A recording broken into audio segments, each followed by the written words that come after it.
napapansin na nila mga gawi kong parang hindi pambabae kasi bis na Chinese Carter, laruan ko ay text sa cholens. Tapos kajamin ko lagi noon mga sigang lalaki sa amin.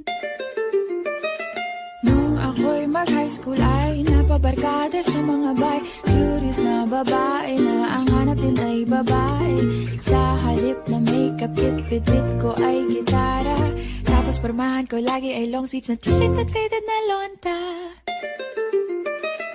Para na makilala kita, nagbagong bigla ang aking timpla. Natutuwa ko na magpariban at mag-ahit ng kilay at least once a month. Hindi